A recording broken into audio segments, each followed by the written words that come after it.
My name is Akash Das. Thank you for being here. Honored to ask you a question. It's nice to see a non-pixelated version of you on my phone. I'm the type of person who, if I encounter some sort of philosophy, I try to really dissect the basic units to see if there are any logical fallacies in it.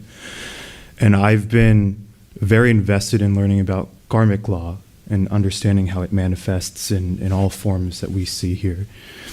And one thought that I had is, I think about the evolution of the Earth and living as single-cell organisms for billions of years and ultimately becoming complex multicellular organisms to everything we are today.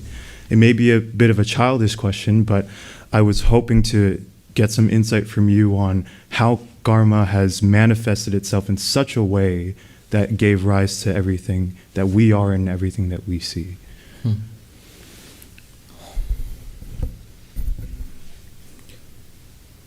Well, first of all, when we say that we have lived as unicellular organisms for millions of years or billions of years, and then we are multicellular and evolving into, ocean-based life and then land-based life and plants and animals and so on. But notice, though that's the evolution of the body, that's the evolution of life. And Vedanta, and Indian philosophy in general, has no problem at all with evolution. Monier Williams, the one who did the first English Sanskrit dictionary, he writes, in I think the 18th century, 18th to 19th century, he writes that, I find that these ancient Hindus were Darwinians 1,000 years before Darwin. There's actual reference in the Patanjali Yoga Sutras, Prakritya Puranat. It is the infilling of nature, it says. Different bodies, different capacities evolve over time. Vivekananda says evolution of nature and manifestation of God. It's not that the Atman, Brahman or consciousness evolves. It's that he gives the example of a screen with a hole in it, a tear in it. If the tear becomes bigger and bigger, the more the background, what's behind it is revealed. It's not that what is behind it is expanding or becoming greater in any way. It's just the potential, what was potential is now being manifested more and more. So from the Sankhyan perspective, the Darwinian evolution in principle, of course I don't think the ancient Hindus knew in detail about modern evolutionary biology or anything. But in principle, there's no problem at all that nature evolves over millions and millions of years. But it just enables, but then what is this evolution of nature to consciousness? Where it would differ from the materialistic perspective is, materialistic perspective says that nature evolves, life comes along at a certain stage in the journey late, and then life evolves, living beings evolve, and then they evolve nervous systems and brains, and then those nervous systems and brains sort of epiphenomenon, they give rise to consciousness somehow. That's the general story we have learned. So, what's wrong with it? One thing that's wrong with it from consciousness perspective is that you are assuming that brains and nervous systems are giving rise to consciousness, that consciousness is an epiphenomenon. But what if it is not? You have to explain how a brain, a piece of matter, living matter, actually gives rise to first-person experiences. Nothing here gives rise to first-person experiences. As far as we know, this table, this microphone, even the most sophisticated computers, they do not have first-person experiences. Anybody asks, how do you know, Swami? Well, I said, ask the designers. Those who designed the computers, have you designed for consciousness? They'll say, no, we have no idea what consciousness is or how to begin also. In fact, the latest advances in computer science, AI, something like ChatGPT and all, and what else is going on in the laboratories, notice they can replicate every objective function, like memory, like creativity. They are now writing stories. In fact, I read about one magazine which shut down. They are not accepting any more contributions because all the contributions are coming from AI now. ChatGPT is writing stories and contributing to the magazines now. And today I saw a news report that Amazon is facing a deluge of publications from AI. I mean, the AI itself is generating books, writing books and stories, and now human beings, we are not getting a chance to get in sideways also, because AI can generate thousands of stories in the time that one person can write one short story. So, creativity, decision making, actually acting in the world, like driving a car, the Google self-driven car and so on. All activities which we thought were the province of intelligent life, human beings, they are being done by AI, except one thing, which is consciousness.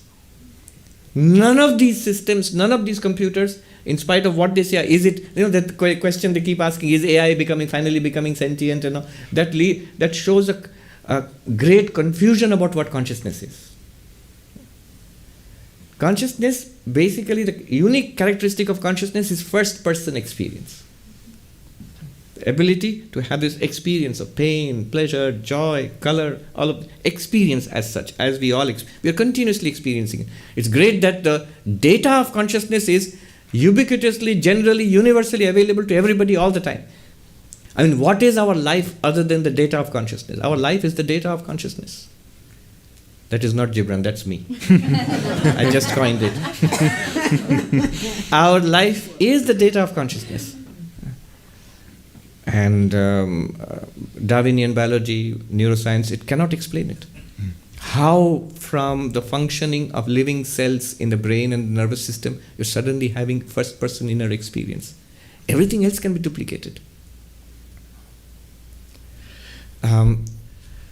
So karma, basically karma is nothing but cause and effect.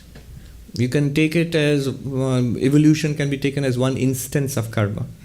And nature is throwing up various forms, various bodies, different kinds of more and more sophisticated living systems, enabling consciousness to experience itself in so many different ways. It's like better and better mirrors are coming up, it enables you to see your face. But your face is exactly the same. Your face is not becoming better and clearer with each mirror.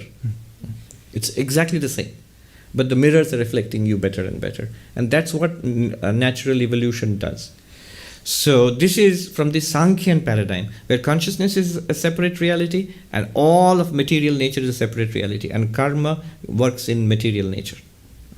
But they are not entirely separate. Consciousness and material nature interact.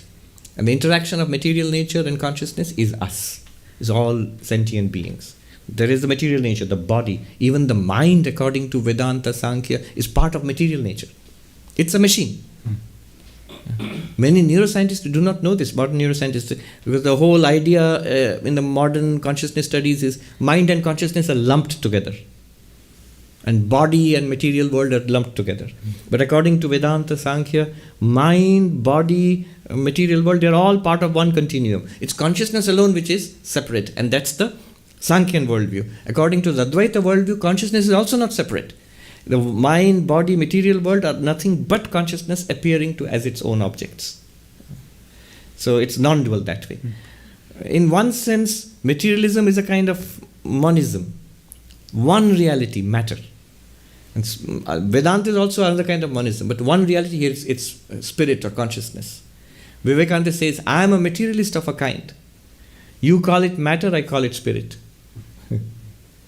Now you notice I have not gone into the karma question which you asked, because really all of spirituality, Advaita, Sankhya, Buddhism, all of it is actually trying to go beyond karma. So karma, you can take it as a kind of a general framework that cause and effect apply in nature. But if you analytically go after it, you will find there are big gaps. Because that's why it's not a scientific theory. There is an element of faith involved there. Physically, you can see the activity. You share food with the hungry man gets fed. That is clear. Not only that, you keep sharing food with a hungry person, you develop internally, psychologically, a tendency to share and do good to others. That's also pretty clear. Science will have no objection with that. But that this sharing food with the hungry person consistently generates a lot of good karma for you, which will give rise to some effects in your life, this life, especially other lives, that is not a scientific proposition. There, an amount of faith comes in there. But whether it is scientific or religious, spirituality, other than science and religion, wants you to go beyond karma. I just leave it at that. Just take a look at this book, The Problem of Evil in Indian Thought, Arthur Herman. There, he talks extensively about law of karma as a good answer to this question of why there is suffering. He has like 24 theories there. One of them is this law of karma. There's an extensive discussion of that, including one chapter on the defects of the law of karma also. And he says, at the end of it, it's still the best theory that we have in any religion or philosophy in the world today. Thank you. Namaskar. Thank you.